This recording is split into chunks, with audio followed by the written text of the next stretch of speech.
getting the, we'll call it the objection of, I need to talk to my spouse, I need to think about it. There's a lot of sales coaching out there that will give you 722 different ways of overcoming the I need to talk to my spouse. Well, your spouse clearly knew you were going to have somebody out here looking at your gut. Like, I would not get into that argument, okay? Maybe I'm just not skillful and all the other sales coaches are, but I'm like, I get it, makes perfect sense, okay? And then where I pivot from I need to talk to my spouse is, what's a good next step for me, right? So I point the question at myself, what's a good next? Here's the thing, they're expecting me to fight them. What's a good next step for me, right? Well, you know what, I'm going to talk to her tonight. Give me a call tomorrow morning. Perfect, I'll call you tomorrow morning. Now, here's a little ace in the hole, little secret concealed carry 6-shooter. Instead of getting in a fight with them about, come on, your spouse knew you were here, here's what you can do. You can bring up fear of loss. You can bring up loss aversion. That sounds like this, right? Hey, man, I really like the idea. I really think you guys are a good fit for the project.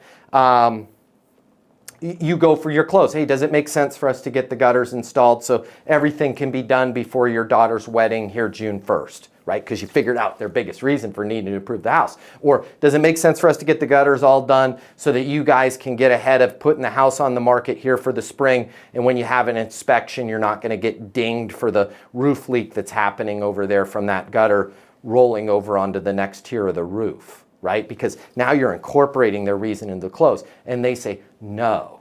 And you say, what's a good next step then? And they say, I need to talk to my spouse. Now you're going to say, totally get it. What's a good next step for me, right? Well, I don't know. Call me in 2 weeks. Totally get it. Happy to do that, right? I just want to make sure that I'm clear on something here, because you had mentioned that you're getting ready to have your daughter's wedding, or you want to put the house on Zillow. Okay, we've got a lot of stuff going on with the supply chain, with the tariffs and all that.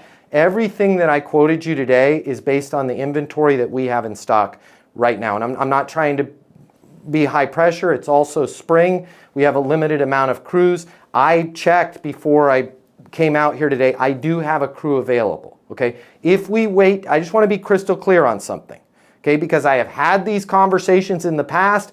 They are not fun conversations to have. I'm trying to limit having them in the future, okay? If we wait 2 weeks, which it is your house, it's a significant investment, I'm happy to do that. I just want to be crystal clear that our inventory may change. Our ability to get our hands on that inventory may change. My installers may be tied up for 3 weeks. So that date could push out beyond your daughter's wedding, or that date could push out beyond when you wanted to get the house on Zillow. Now check this out. Here's what I'm going to say. As long as you're okay with that, Chelsea, I'm okay with that, right? Like, I work for you. We'll work on your schedule. And if for some reason I cannot get the materials, I will work with you. We will work on getting you the next best price when you're ready to go. Now all of a sudden Chelsea's like, well, whoa, time out.